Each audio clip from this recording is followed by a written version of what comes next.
So we did end up stretching a little bit more, and we're holding it in form in the hot dog dies to get that extra bit of stretch at the end. And he's applying pressure kind of up and in to manipulate it in the dies to get the most stretch that he can.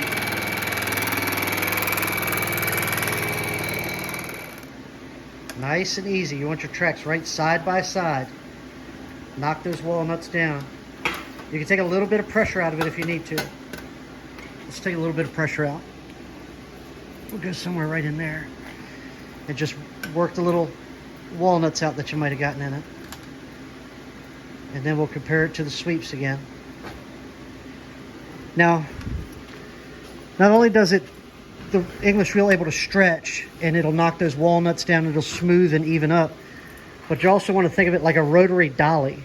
So this dolly has the radius you want in it.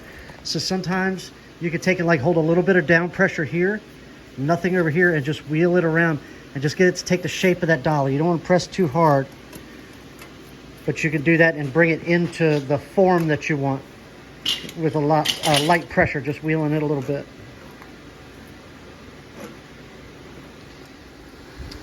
So once we've gotten this radius here and this radius here where we want it, or really, really close, we then come in and start working on our transition. Our transition is that 1 inch that the two panels overlapped. And like I had to put mine on the post dolly, on the corner of the post dolly, and use a reverse curve hammer.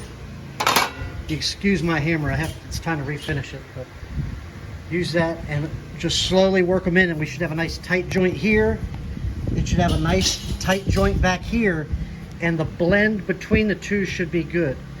I'll take a marker and I'll show you kind of what I mean and why. Peter Tomasini and Peach have a great video on this, and he talks about the reasons why.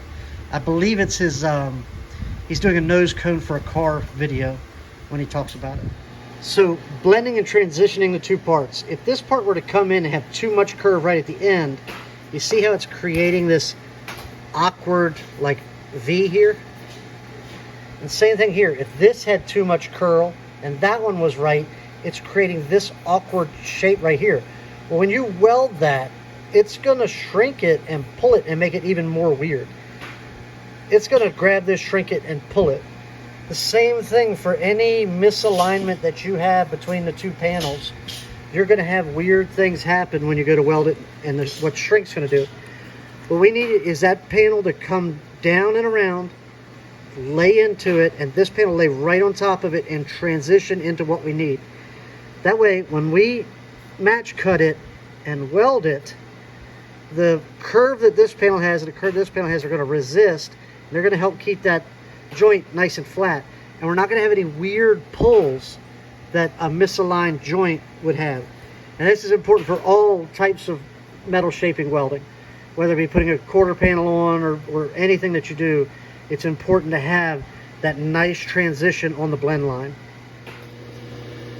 So we're really close in here by the sweep, but when we go to hold our panel in transition, you can see we need to stretch that lower edge a little bit more to get it right.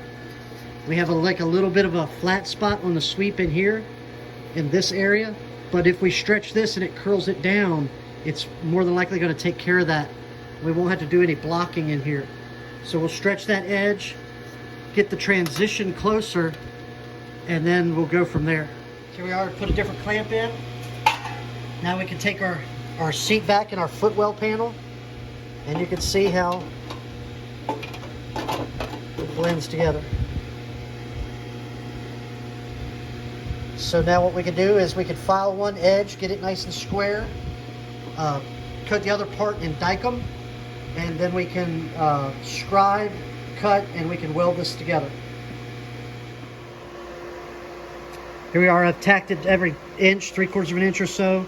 I took a little ball and I just balled up a little bit excess material on the ends so that I don't pull from the outside edges on the corners. And now I'm just going to weld it all in one shot all the way around. There we are. You see I got a nice even heat affected zone. I Only used very bare minimum filler where I needed to. And you can see on the back side, we got a nice 100% penetration.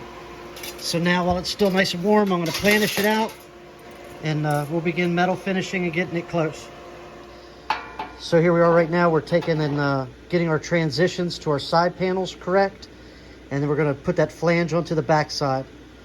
And then once we're done that, we can start doing the transition into the trans tunnel. But here we are with our footwell seat riser.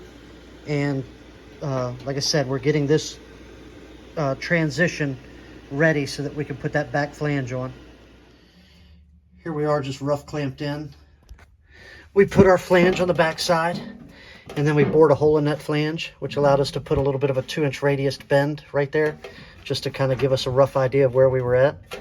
And you can see it almost looks like that bend needs to come a little bit more up, and then we could shrink a little bit of this out, and we can get it to come right into line and go over where we need it to be. But it looks like it's going to be a pretty nice transition. Factory carpet might be able to go back in it. Here we are. We've blended in the top side next to the trans tunnel, and we've matched up good with our riser and our floorboard section. All we have left is this little gap right here. And because this circumference here is greater than this, it's going to be a stretching operation. We'll just stretch it in and get it to lay down inside of there. So we think we're getting a little bit of a stack because we have so many panels kind of stacked and clamped together. So we're going to start trimming them down and using a caulking tool and start drawing things a little bit closer and begin a little bit of metal finishing and tightening up. But I think that's where I'm going to end for today. You can see how it's going to transition from that seat riser floor pan into the trans tunnel. It looks pretty good. I said, I've got to get the floorboards cleaned up and begin to get that transition right. But a caulking tool and starting to get these clamps and clecos out of the way is going to go a long way to helping us get it right. So